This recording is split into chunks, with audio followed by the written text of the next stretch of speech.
People Oh ask me no. all the time, Joey, why isn't customer experience a bigger priority? I say because there's a lot of reasons, but one of them is hierarchical structure. In the typical organization, the head of customer experience reports up to either the head of sales or the head of marketing, who then reports up to the CEO. Do you think they're going to talk more about sales or customer experience? By the way, their title is head of sales.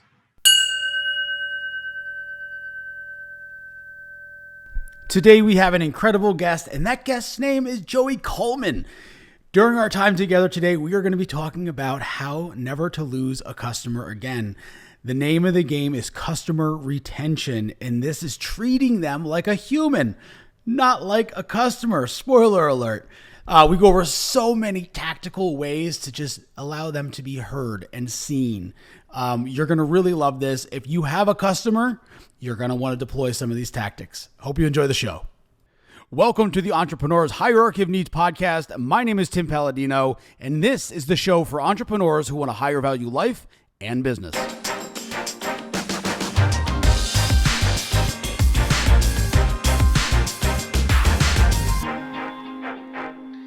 Welcome, Joey Coleman. How are you today? Tim, I am thrilled to be here. Super excited to be a guest on the show. You know, you've had a number of our mutual friends on the show, Jen Heck, Yannick Silver, Melanie Spring, Raj Jana, and I am just honored to be included in that list of awesome rock stars who have already been guests on the Hierarchy of Needs. So excited to be here. Thanks for having me, and thanks to everybody for listening.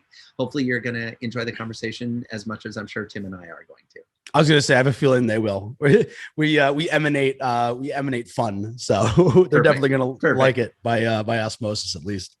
The names you mentioned, man, those are all people that have shaped my life. Those are definitely people that I've had conversations with, and went into some thought bubbles with, and really, and still shape my life. Raj is a great friend of mine. Like it's really cool to have cool people. In our life. I agree. Right. I agree. I think it'd be categorized probably under the relationships bucket in your hierarchy. Would definitely, right? Who and at the end of the day, there's fascinating research. I'm sure you're familiar with this out of Harvard, the Harvard longevity study, which is the longest study on how to live the longest. Right? They've been running this study for decades, and what they found is more dispositive than what you eat, how often you exercise, how many hours of sleep you get at night, et cetera, et cetera. It's how strong are your relationships? How strong are your friendships? Because those contribute more to our physical, mental, emotional health and well-being than any other singular factor, which I find fascinating. And that's why I'm such a big fan of, that idea of creating great friendships, great relationships. Yeah, and relationships are one of those interesting things where when you mention the word relationship to someone, they have their own very unique definition and feeling towards them. Absolutely. Some people, when you hear relationship, they think romantic. Some people think relationship, they think transactional. Yep. Even in business, so it's very interesting. And I just try and just be like, no, it's our exchange with each other as humans. At the very, very core, we're humans. Well, and I think it's interesting when you think about resources for learning about relationships, the majority, not all of them, but the majority are designed to address a deficit in relationship, i.e. how to be a better networker, how to get along with your partner better, how to be the kind of guy, the kind of gal that the other person wants to date. It's so much driven about, fixing a deficiency as opposed to how do you need to show up to be the kind of person that other people want to be in relationship to?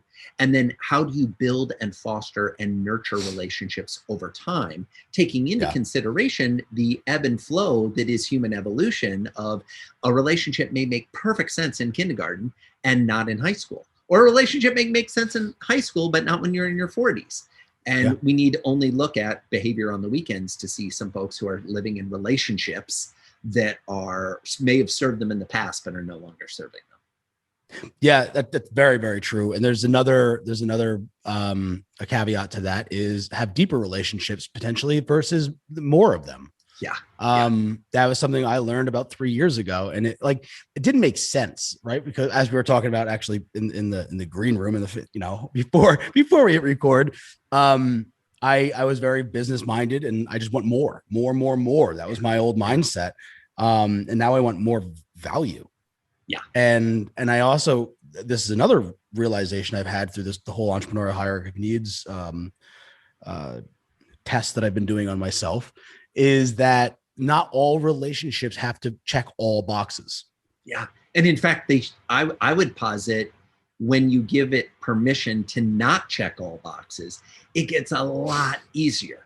A lot easier. I'm a big fan of a woman by the name of Esther Perel, and she writes all about relationships and speaks on relationships. She's got amazing TED Talks. She's just a beautiful human being. And she talks a lot about how in romantic relationships between couples, we have created this fiction, and it truly is a fiction in modern society, that your spouse or your significant other should be your best friend, your confidant, your cheerleader, your supporter, your lover, the person you dream with, the person you cuddle with, the person you have adventures with, the person who's a rock, but who's also a floating, feather on the wind. And it's like, wait a second, that's a lot of pressure to put on any human being. To do all of those things. And as soon as we say it's okay to have other people play some of those roles, it suddenly gets a lot easier. Now, personally, I don't know that you should necessarily be in a relationship and having someone outside the relationship playing the role of intimate partner. But, everybody does what works for them. And I think as soon as we start to recognize kind of the varying roles that people have, it makes life a lot easier.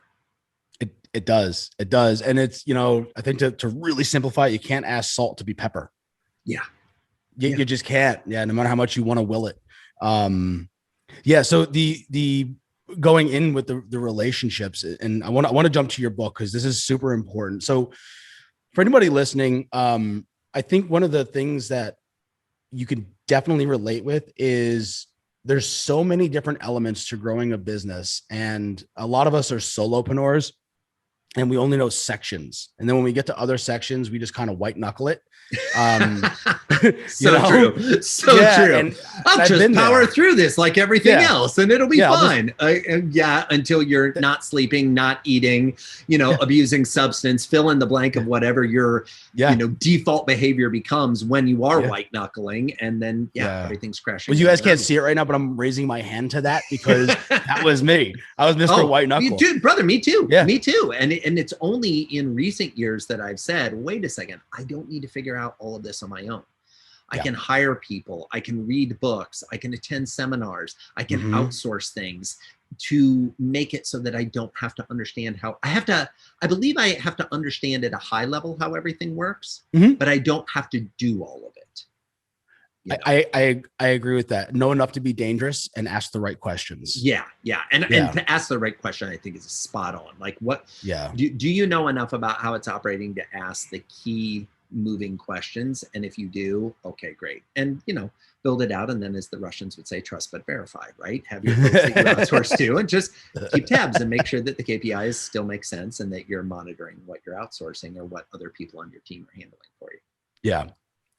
So in case you are white knuckling, and there's many elements to every business and many stages in their growth. So it's a matrix of things you have to consider. And one of the most important things from the beginning to the end is, in my opinion, the customer journey, how you show up for them, how you treat them when they buy from you and when they don't buy from you.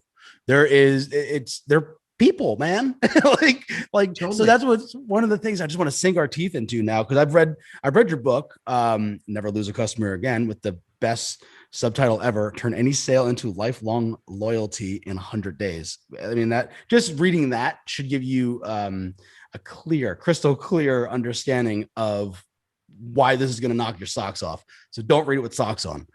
I appreciate it. So, and actually I just gifted it to someone. They want a competition. I appreciate that. Nice.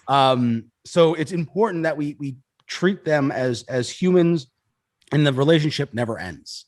So I guess the first question in relation to the book, right, is before the book was written, what got in your craw to write this book? Like something must have dug up some dirt.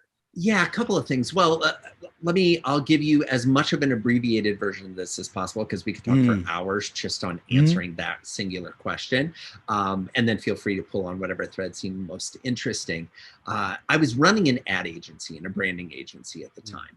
And my job, like many ad agencies and branding agencies, was to drive as many new prospects to the door of my clients, whether that was the virtual door online or the physical door in an in-person tangible type business.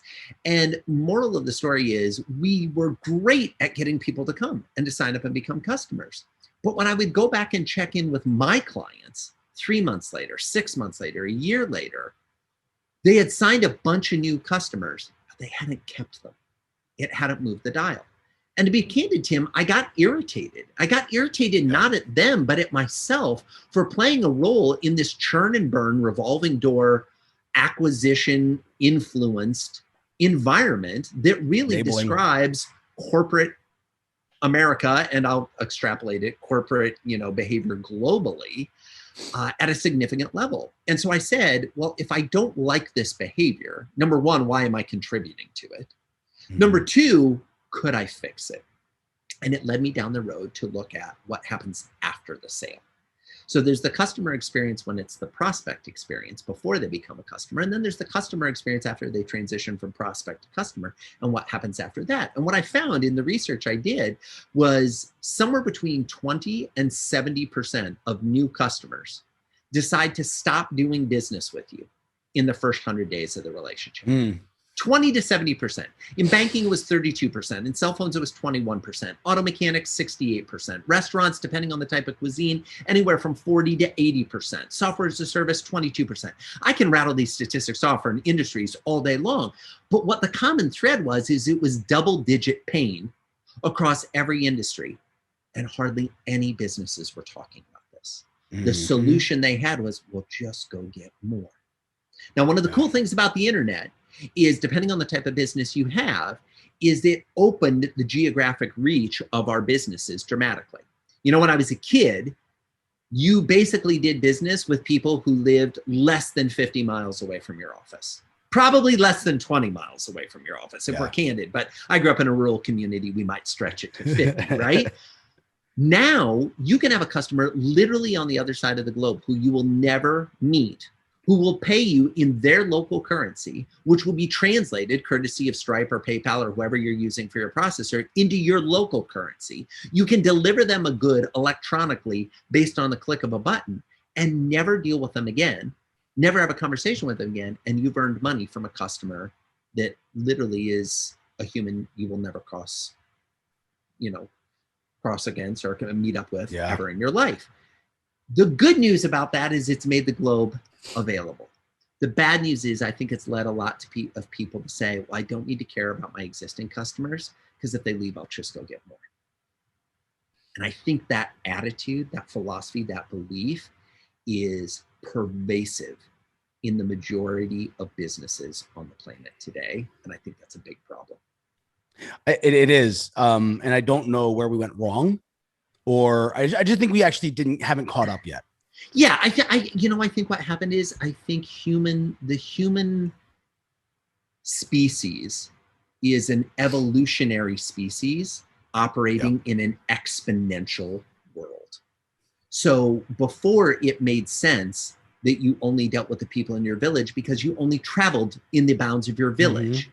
As we increased dramatically with exponential growth, the ability to travel via, first horse, then car, then train, or, first horse, then train, then car, then plane, now spaceship. And, we kind of extrapolated all those things out. And then we layer on top of it the internet. Suddenly the game changed, and I just don't think we've caught up. The psychologist Dunbar, they talk about Dunbar's number. The Dunbar number, the Dunbar number of 150 people, that the average person can maintain 150 relationships. That's the max number of personal relationships you can have.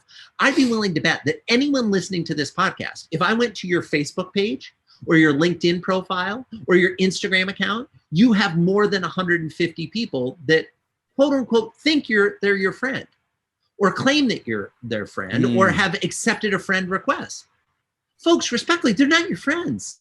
They may like you. They may want to hear what you have to say. They may want to follow you. That's why I'm okay with followers more than friends. But let's stop pretending that they're friends. They're not friends. If I want to know who your friends are, I ask, who did you invite to your wedding? I ask things like, if, you were, if you're married and you have kids and you were racing your spouse to the hospital and you needed somebody to stay with your kids, who would you call? Those are friends. Yeah. I'm not going to post a message on Facebook that says, oh, I need to run to the hospital. Who can come over and take my kid? Yeah. God, no, that's not a friend. Doors unlocked, just show up. Yeah. And I again, I don't judge, and I know I'm getting a little excited here. I don't mean to be critical of anybody who has more than 150 people in their network. Let's just stop deluding ourselves and calling them friends, because they're not. And that's okay. They were never meant to be. Yep. Totally agree. It's funny too, because I've had a kind of a come to Jesus moment with that term friend. And I've had it because there's, language is super important these days. I mean, it's always important. I mean, it should be. It should be. Yeah, it should be. Specificity of language really helps. It's kind of the key component of communication. But most people have just gotten comfortable and or lazy, depending on how pejorative you want to be, with the words that they use. And it's like, no, we can do that, but life moves in a much crisper, more efficient, more effective fashion if we use effective words and language to communicate. And it's more fun. Agreed. 100%. Yeah. I think language is like one of the most underrated games and art forms. Cause I'm a big pun fan, like not the rapper, but like puns in general. Right. Nice. Yeah. So I absolutely love language. So in regards to the customers, like what you were saying was like, we've evolved past this one village town. And now we have we have access to all these different customers and people that are just people, right? That become customers that still are people at the same time. And we have to treat them like people. And there's that corporate churning that happens with customers. Like, I don't have to spend, old school thinking, I don't have to spend the time keeping, because it's cheaper to just get a new one. Go get a new one. Absolutely. Well, I think it's false. 100%. So that is false philosophically. It's false financially. It's false practically. Like there are so many aspects of that belief system that are inherently flawed and destructive. I totally agree with you, Tim. I mean, at the end of the day, so many businesses, if you ask them, how would you categorize your business? They say, I'm either B2B or B2C. And occasionally you'll hear a company say, well, we're B2G because they serve the government. Okay. Yep.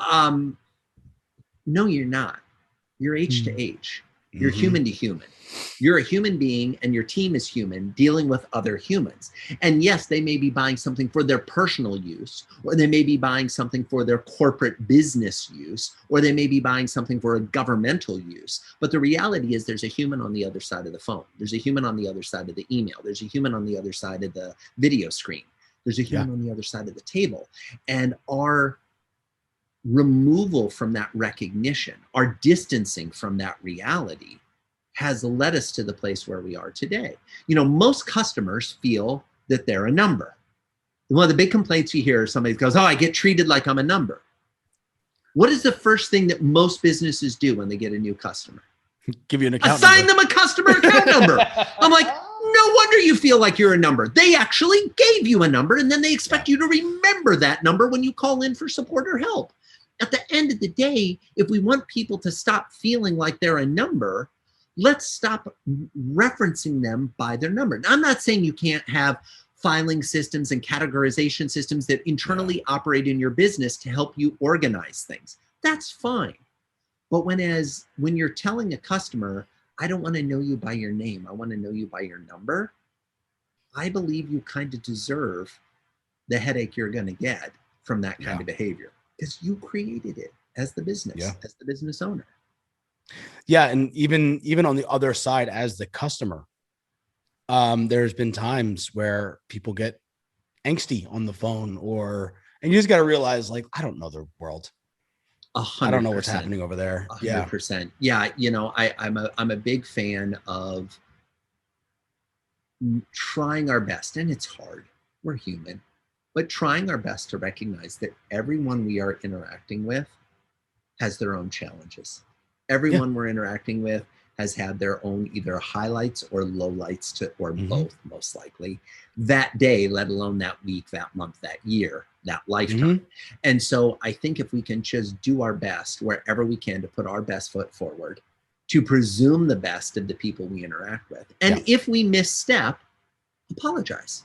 If things don't go well, acknowledge it. At the risk of pulling back the curtain on our conversation here today, but I'll embrace the authenticity.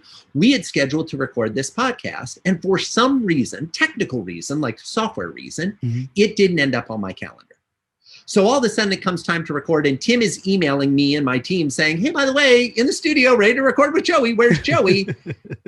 And it was just completely gone. Well, one of the things that was really important to me, and hopefully you experienced this, Tim, is Tim got an apology from the team.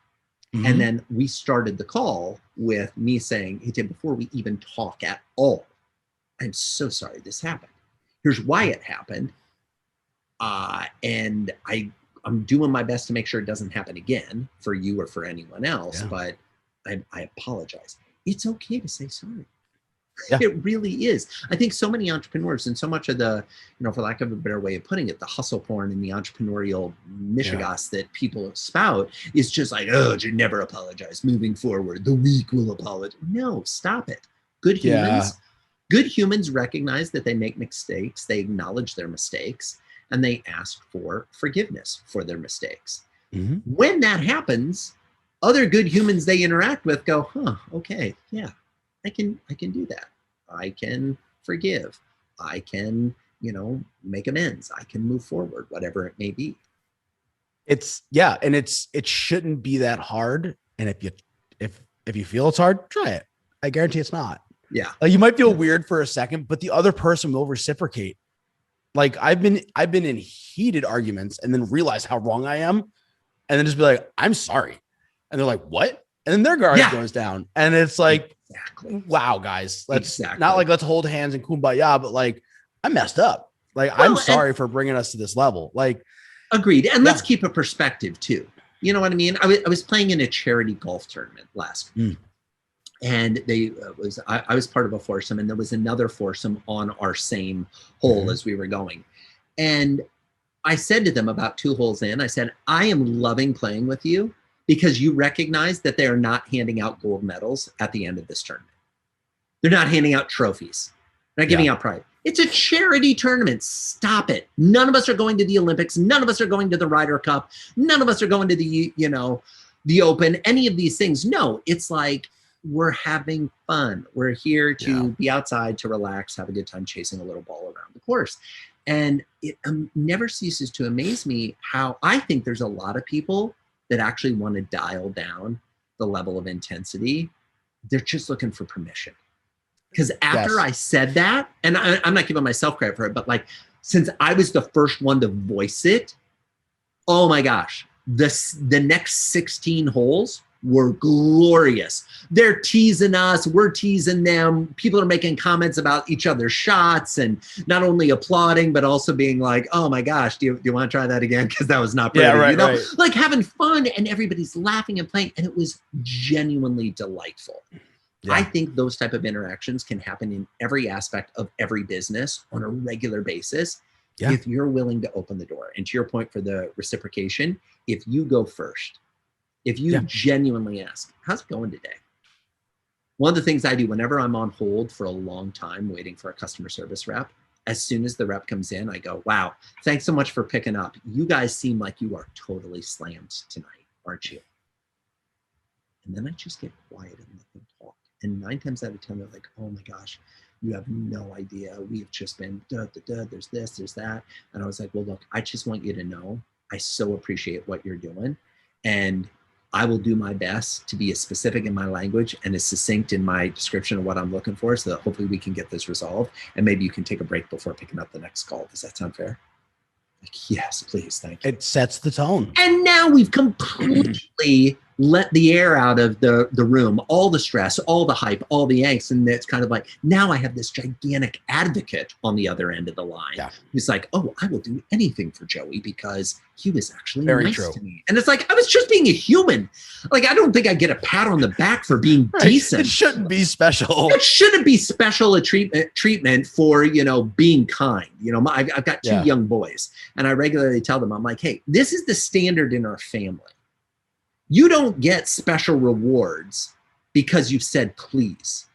Mm-hmm. That's my son the other day, he was like, Daddy, I said please for the ice cream, so I get 2 scoops, right? I'm like, no, not at all. Please means you get to have some. It doesn't mean you get to have more. Extra. Yeah, like these are the Annie up chips, and we play games. I'm like, how many times can you say please to your mom today? Because I would love to hear a number greater than 50. Mm-hmm. Because of all the things she does for you all day, every day, there's at least 50 opportunities for you to work please into a sentence. Yeah. Let's go. Sure. Let's gamify this. Come on, gamify parenting. It'll make it feel more entrepreneurial that way. And it's like, come on. Yeah. So going back to that conversation that you would have with the customer service rep, also another thing to mention is the effect that has on their life that day. Yes. It could be the beginning of the day and it affect all the rest of the customers. It could be the end of the day and affect the interaction that they have either with their boss on the way out, or their kids when they pick them up from school, or someone that they are actually heated and about to have a nasty conversation with, change the tone. Like it's a true ripple effect when common decency is applied. 100%. Tim, I'm a big believer that if we think of the experience coin, there's 2 sides of it. There's the customer experience side and the employee experience side. And as you polish or improve one, it necessarily polishes and improves the other side of the coin. So as we enhance the customer experience, our employees start to enjoy coming to work more. And as we enhance the employee experience, our employees are more excited about delivering remarkable experiences to our customers. And so it's one of those things where they just feed each other. Invariably, imagine you've had the experience where you go to a business and you get horrible product or horrible service, whatever it may be. And then you go and you try to talk to someone in the business and it actually gets worse. And you're like, oh my gosh, I thought the bad thing was the product. Now I'm talking to the people and it's even worse. Why? It's the 2 sides of that coin, customer and employee experience. They just feed on each other. And so that's why I think it's so important. A lot of the companies I consult with, a lot of the audiences I speak to want to hear about customer experience. And I'm happy to have that conversation, but we also have to have a conversation about employee experience. And what are you doing to create remarkable experiences that keep your employees coming back for more? What are you thinking about in terms of employee retention? We want to pay attention to customer retention. Great. What about employee retention? How are we marrying those 2 things and working them together? Yeah. Yeah. Because, the employee is the filtration for the gestalt of the company, like how they feel and what the mission is and all that stuff. So you have to set that tone and set precedent. Absolutely. Yeah. Yeah. I will also say, Tim, forgive me, one additional thought on that. It's impossible to ask your employees to deliver a remarkable customer experience if they don't know what one is. You have to show your employees 100% as an employer what a remarkable experience is. And then they have a context for delivering that same type of experience to someone else. Years ago, I can tell a quick story. Years ago, I got asked to come speak to an organization. And the CEO said, we want to be able to deliver a first-class Ritz-Carlton white glove experience. And we want to bring you in, Joey, to train our people how to do that. I said, that's great. He goes, Joey, it's really important that it's first-class Ritz-Carlton white glove. I was like, I gotcha. He's like, when they're all done, I want them to feel like they're flying first class at the Ritz-Carlton. It's white glove. I was like, I get the 3 buzzwords you've attached to this. I'm on it. So we go to the event. We've got about 200 people in the room. And I said, great. Before we get started, the CEO introduces me and says, we're going to deliver, after Joey's done, you'll be able to deliver a first class Ritz-Carlton white glove service experience. I said, that's great. Comes out, thank you for the kind introduction. Before we get started, I'm going to ask a series of questions, and I'd like you to raise your hand to answer yes so that I get a nice visual. I said, how many of you have ever flown first class? The CEO proudly raises his hand. The head of sales raises her hand. The CFO raises her hand. And no one else in the room raises their hand. I said, great. Second question, how many of you have ever spent the night at a Ritz-Carlton? CEO proudly raises his hand. The head of sales proudly raises her hand. The CFO puts her hand down and says, do you know how much it costs to spend the night at the Ritz-Carlton? I said, yeah, I do. Oh boy. Last question, how many of you have ever been at a meal where the wait staff delivered your food wearing white gloves? Even the CEO and the head of sales put their hands down. I said, great. So here's what we just learned. It's impossible to ask someone to deliver a first-class experience if they've never flown first class. It's impossible to ask someone to deliver a Ritz-Carlton experience if they've never spent the night at the Ritz-Carlton. And it sure as heck is impossible to ask someone to deliver a white glove level of service excellence if they've never had food delivered to them by someone wearing white gloves. It's not that you're wrong to strive for these things. It's just not effective to say them without giving that experience to the people who are being asked to do more than say it. They're being asked to live it, to deliver it, to provide it. Embody it. Embody it. Yeah. So the CEO says, oh my gosh, what are we going to do? I said, well, here's the thing. I said, are you really open to this idea? And the employees are starting to get excited now. They're like, oh, what's going on? And I said, I'd like to throw out an idea. And are you comfortable with this, CEO, that you'll do my idea even before you hear it? He's like, I don't know. I was like, come on, live a little, it'll be exciting. And he's like, all right, maybe we'll consider it strongly. I was like, all right. From now on, every employee on your anniversary of your first day on the job, every year, your 1 year, your 2 year, 3 year, the company will pay for you and your significant other to spend the night at the Ritz-Carlton. And the crowd goes wild. People are like, oh my God, this is amazing. Like new employee perks. Like Oprah was in the house. CFO's looking at me like, what are you doing, right? I'm just like, bear with me. But here's what you have to do as employees. You go, you check into the hotel, you have your experience, you check out the next day. When you come back to work, you do a 10-minute presentation for the team about one thing that they did at the Ritz-Carlton that you thought was special, that you think you could implement here. Awesome. Just one. That's it. They decided to do it. Don't you know, a year later, every single employee in that company personally knew how to deliver a Ritz-Carlton experience. And their customer satisfaction scores went through the roof.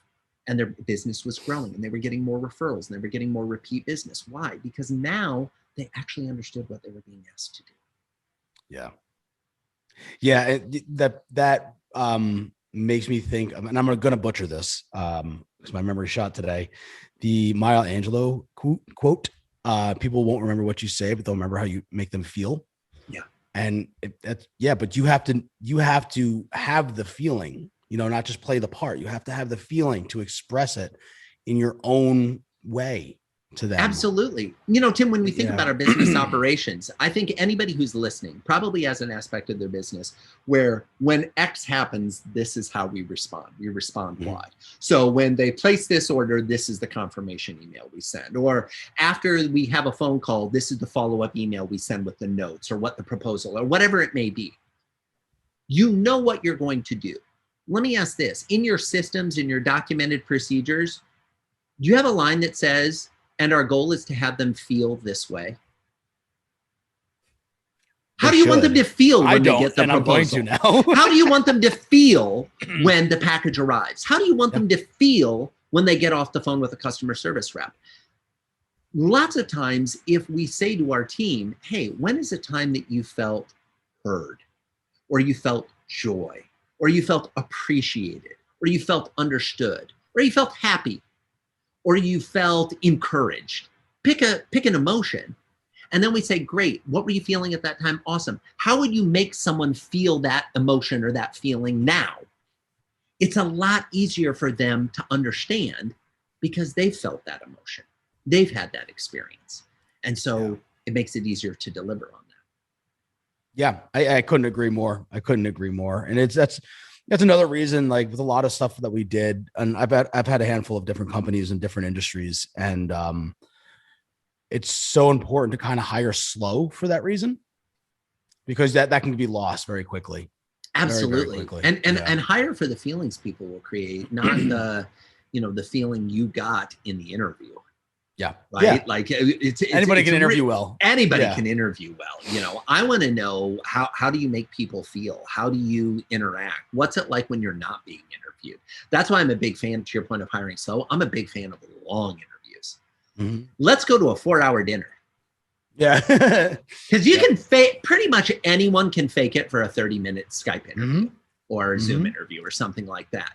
4-hour dinner, we're getting into some stuff. Yep. We're going to have some scenarios where I'm going to start to get a much better idea of exactly what's going on. And if you get the chance, invite their spouse, invite their children, get to see what their dynamic is how they interact with other people, see how they interact with the wait staff, see how they interact with your team, your people, and, what's going on. And, you can learn a lot, I think, by observing people's behaviors more than you listen to their words. Yes. As I get older, I say less. I just listen. I just listen because they're telling me everything I need to know, and they love to talk. Everybody feels heard when you're listening, and it sounds crazy, but yeah. No, but it's spot on. Spot on. You want to have more friends? Listen more. You want to have happier customers? Listen more. You want to have more customers? Listen more. Yeah. Yeah. There's actually so funny that you're actually saying that, because I put out a post to a couple groups today. I'm beta testing something. And I'm like, I'm not trying to sell anything. I'm just trying to have you go through this and tell me if it's good or not. I'm like, and the whole point was I'm listening. I'm here to get your feedback, do the survey. We can get on a Zoom call. And I'm actually getting great responses. And I think it was because I'm leveraging the listening part, because they feel heard. Yeah. People love to fill out surveys. There is a huge, 100%. And there is a huge percentage of people that are all about, filling out the surveys and all about having that experience. But how many companies have people fill out surveys, but then they never respond to them? They never address the thing that was in the survey. They never address what was going on. And it's like, that tells me kind of all I need to know. Yeah. I don't even know what department that would be. I don't know if it would be HR or what, but it needs to happen. Yeah, well, and Tim, you hit the nail on the head. In so many organizations, there is no singular person who's responsible for the customer experience. People ask me all the time, Joey, why isn't customer experience a bigger priority? I say because there's a lot of reasons, but one of them is hierarchical structure.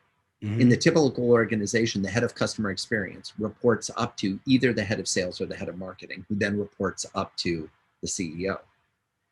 When the head of sales goes into a meeting with the CEO, do you think they're going to talk more about sales or customer experience? By the way, their title is head of sales. Right. Yeah, it's not customer experience. Sales, not going to be customer experience. Yeah. So we can't, lots of times how our customers feel, how they're taken care of is actually, we say it's everyone's responsibility. But by the way, when you say it's everyone in the organization's responsibility, no one takes actually responsibility. translates to it's no one's responsibility, right?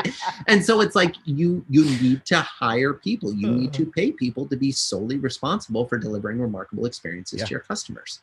And then give them the tools and the power and the autonomy and the ability to move the dial, to do the things they need to do.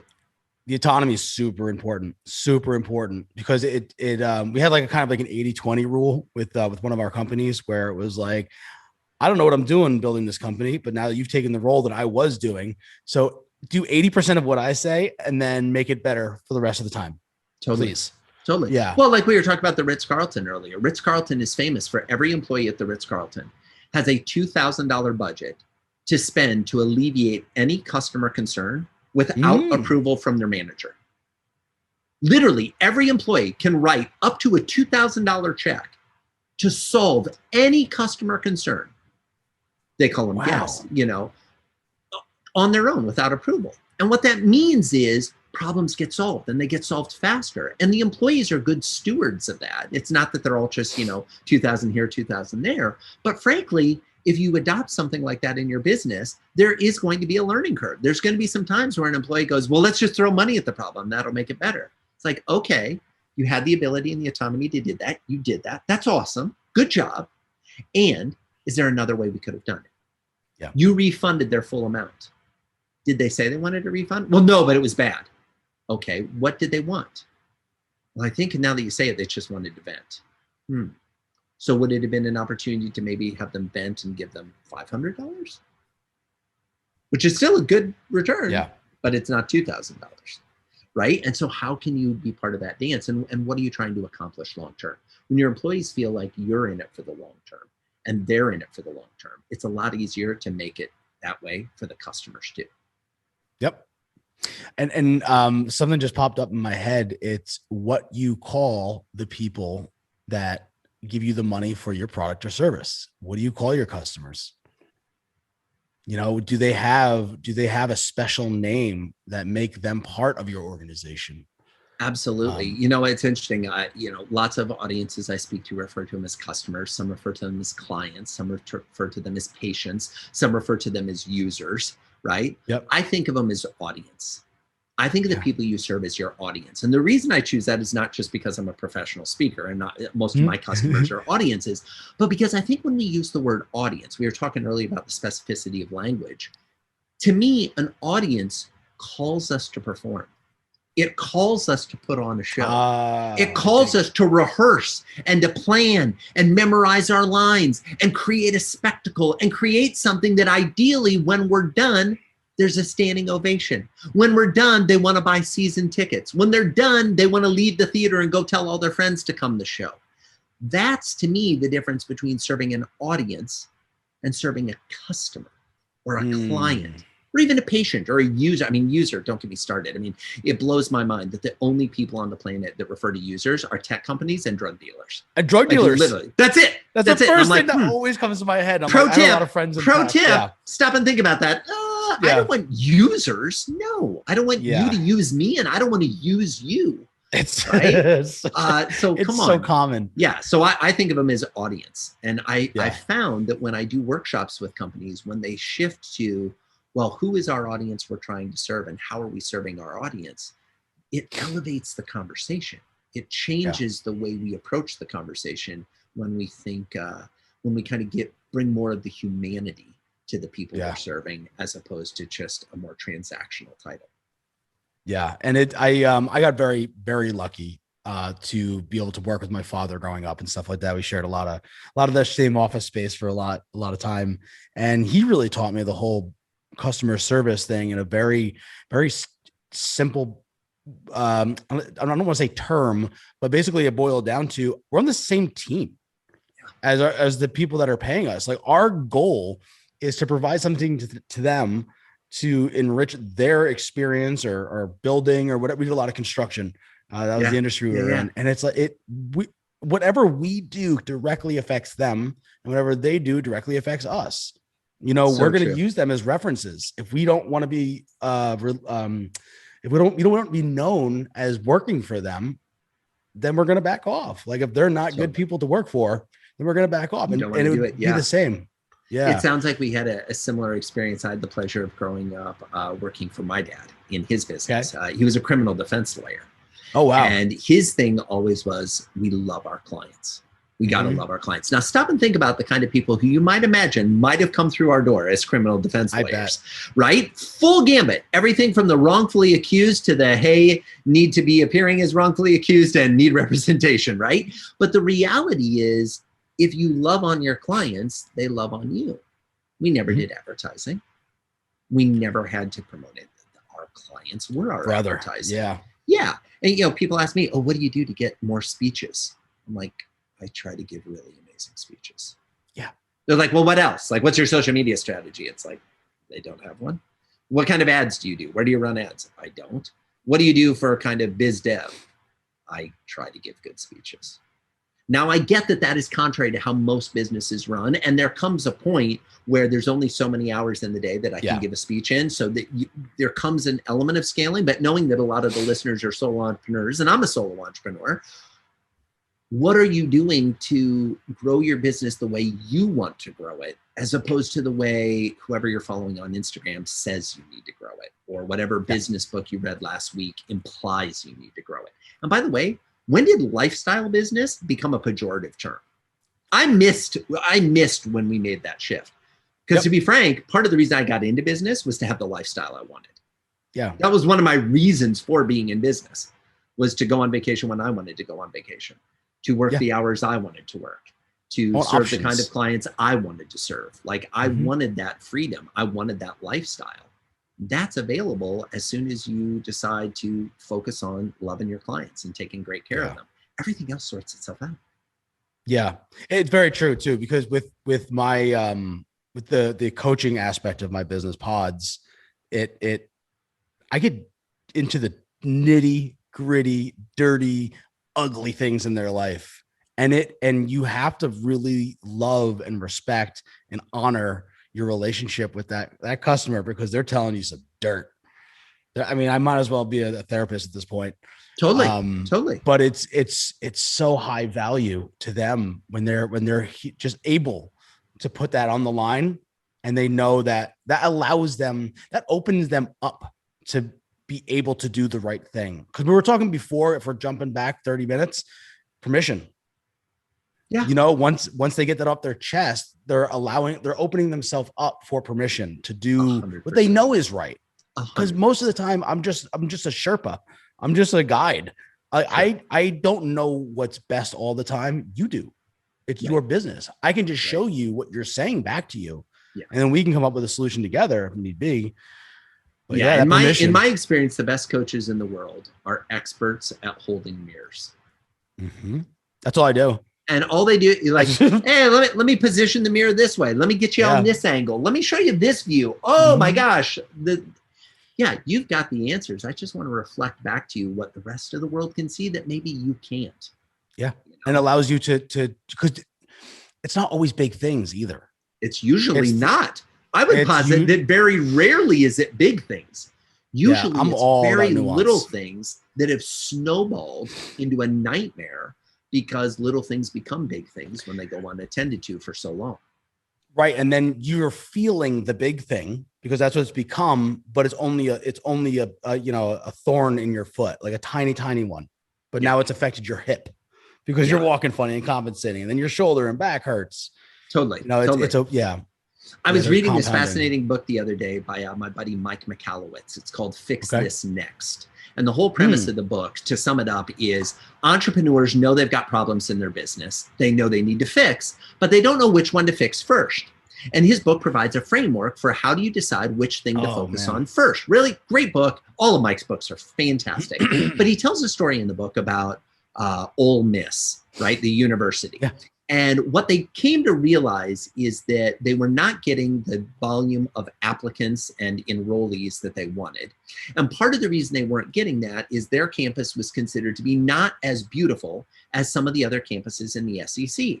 And when they went and they met with the groundskeeper team, what they found is that to mow the lawn was taking a crazy amount of time, like days and days and days to mow the lawn once. And what they realized is that was creating the first impression. People would roll up, they'd see a not manicured landscape, and they're like, this isn't as nice as that other school down the road. So they met with the team and they said, they empowered them. How could we fix this? How could we make it better? And the team pointed out two things that I found fascinating. They pointed out a couple of things, but two really stood out to me. They said, number one, the branches on the trees are so low that when we're mowing, we have to get off our mowers and move and lift the branches so we can get underneath. Said number two, all the flower beds around campus are squares and rectangles. So we've got to get off the mowers and get the push mower to get the corner because we can't get the corner on the ride mower. So they decided, here's what we're going to do. First things first, we're going to cut all the limbs off the bottom of the trees. So it was either 8 or 10 feet off the ground. So you can drive a mower underneath it right up close to the trunk and not have to worry about it. Number two, we're going to take all the flower pots and we're going to turn them, or the flower gardens, and we're going to turn them into ovals or circles, rounded sides, so that you can drive the mowers around instead of having to get off and do this. Those two singular changes resulted in them to being able to mow the lawn exponentially faster. Yeah. Created a much more beautiful campus, led to an increase in applicants and enrollees. And it was a little thing, but it was a little thing that the people running the organization wouldn't have known had they not gotten very curious. See, I think the best thing we can do as business leaders is to get curious. Amen. Before we move to solutions.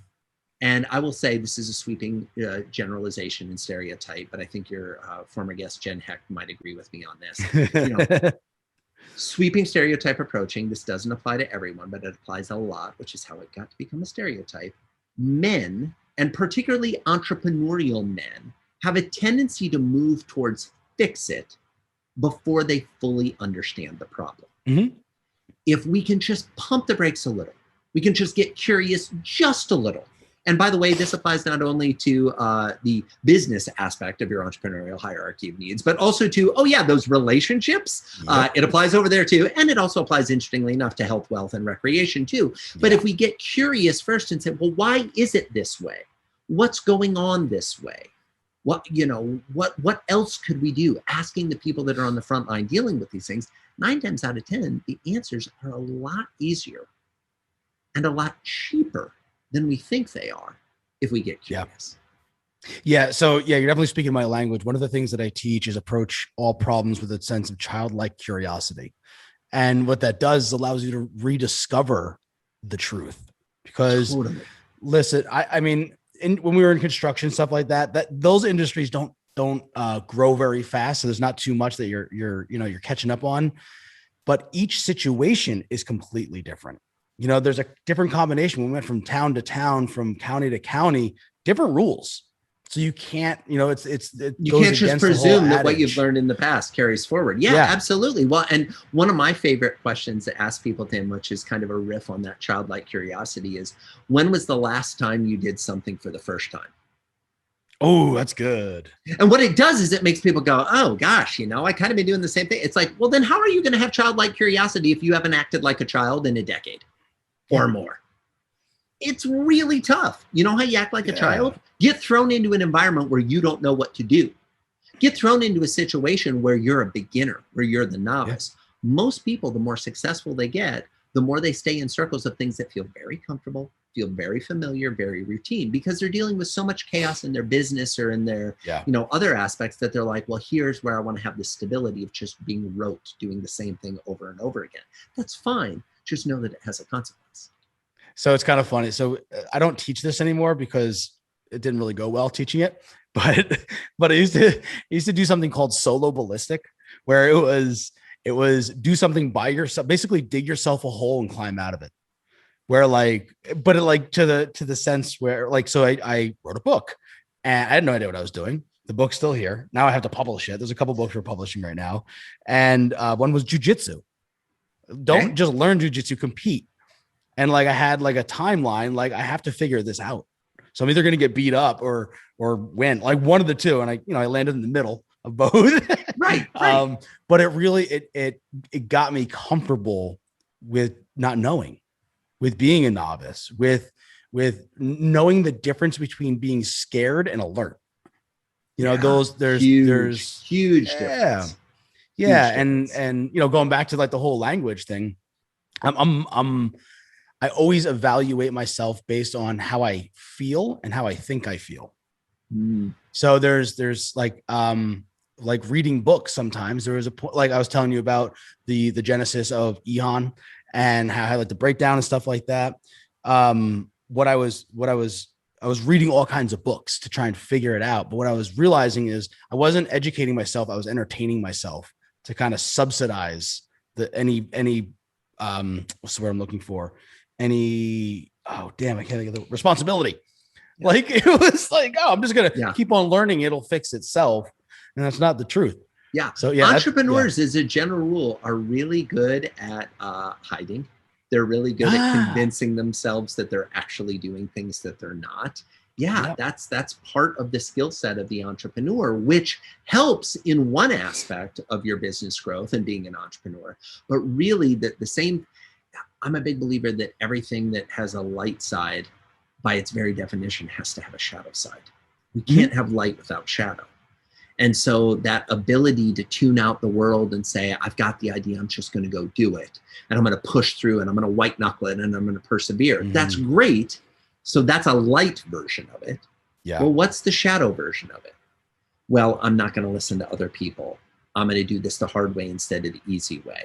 I'm not going to take into consideration the ripple effect of the consequences that are happening. And lots of times the only reason we move into the shadow is when that tidal wave hits us, when that comes along and it says, oh, guess what? It's not all just the positives. Every action has an equal and opposite reaction, and we got to pay attention to that.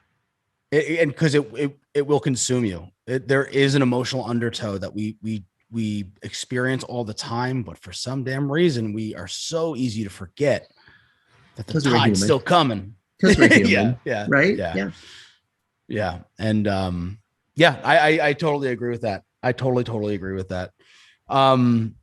Joey, before we got on the press record, you were talking about your own hierarchy of needs that you're working with, and a new I would say speech that you're working on. Is that correct? So over the course of, we're recording this in the summer of 2021, and over the course of the last 18 months, like everybody else on the planet, I've been helping my clients navigate COVID and how that has impacted customer experience and employee experience in business operations.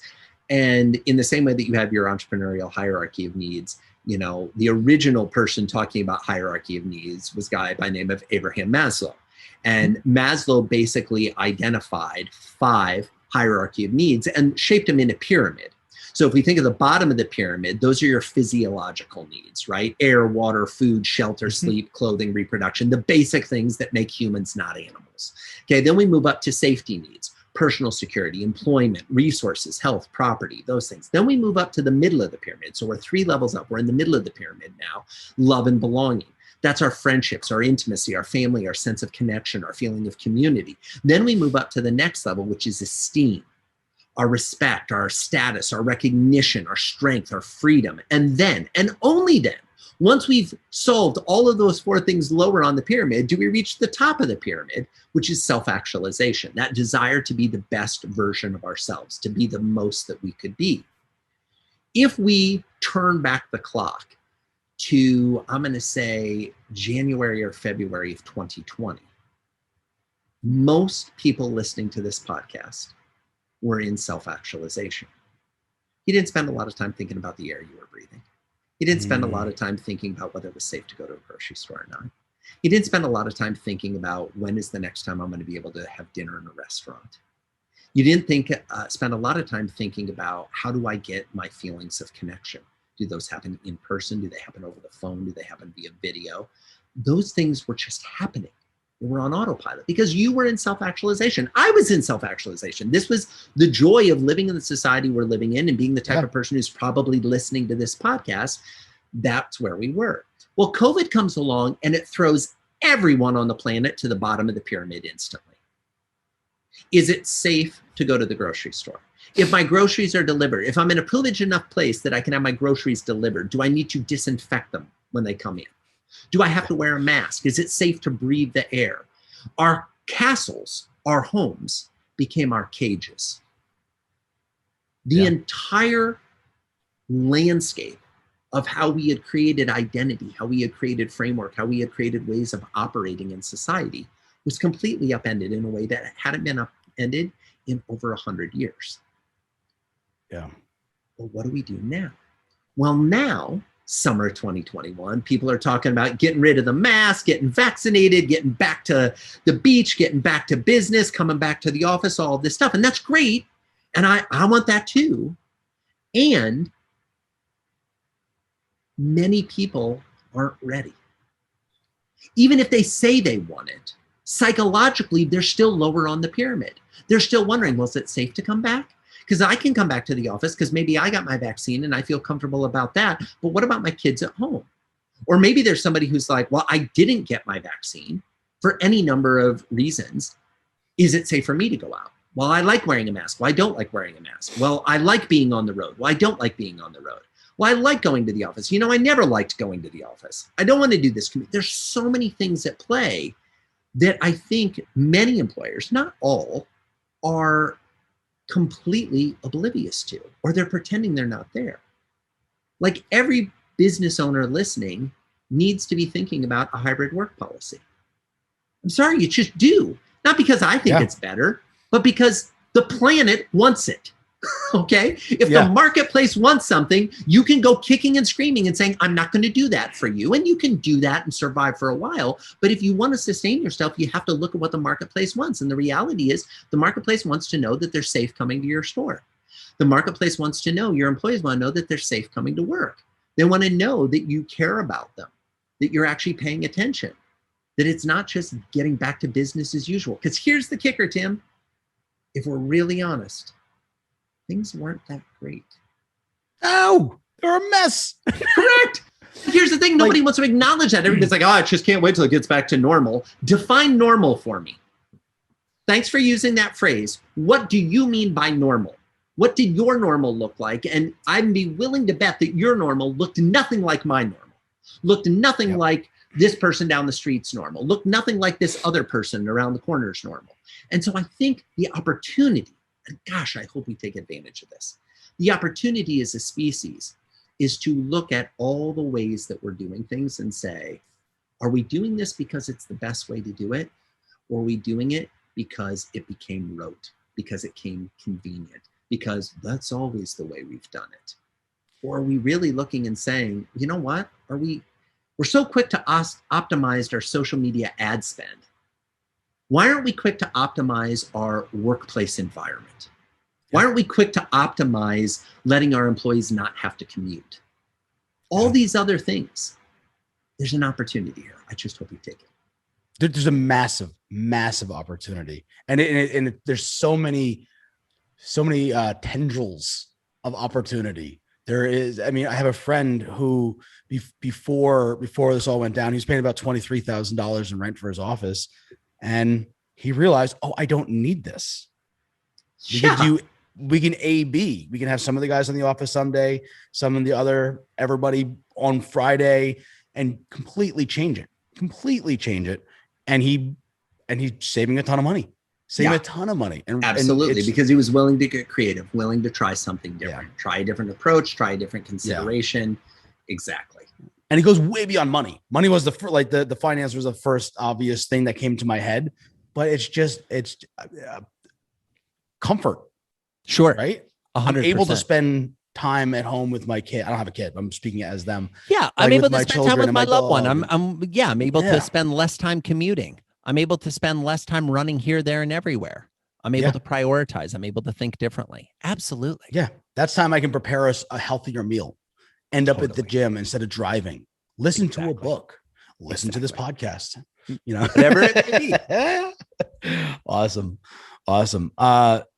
Joey, I think we've been on the podcast for about 4 hours now. Time flies when you're having fun. Joe, so in case you guys can't tell, I'm a little bit under the weather, and this has been the best medicine that I've had over the last 3 days. I forgot that I was sick. I forgot that until I hit mute and I started coughing. I appreciate that. I've enjoyed the conversation as well, and hope the listeners have too. Yeah, I'm sure they did. Any last minute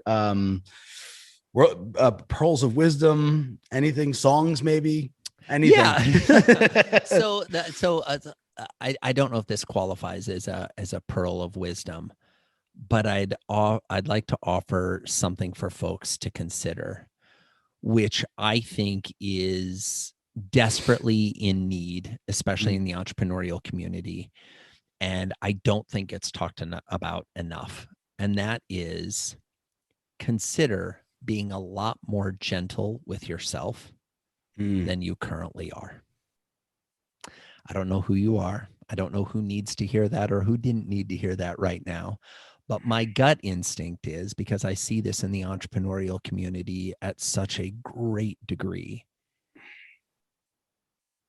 we're so hard on ourselves. And it's just not necessary. You can still be successful. You can still make money. You can still grow your business. You can still be a titan of industry, well-known and well-respected, and love yourself and be gentle with yourself and be patient with yourself. And so if there was a final thought or hope that I would have for everybody listening, is that you, as we've talked a lot about in this conversation about the human experience and creating remarkable experiences for our customers and our employees, consider creating a remarkable experience for yourself by being kinder to yourself, by being gentler to yourself, by being more patient with yourself. That dividend actually pays back exponentially greater than the customer one or the employee one. And I'm a big fan of the customer and employee experience, but on the personal level, it takes it even further. We shall meet again, brother. Thank you so much Awesome. for being Thanks, here. Tim. Thanks everybody for listening. Really appreciate you having me on the show. Thank you again for joining us. And if you like what we're doing with the entrepreneurial hierarchy of needs and want to show your support, the best way to show some love is to subscribe and leave us an honest review. We also have a Facebook group where we continue these types of conversations and so much more for all of our continued growth. I can't wait to see you in there.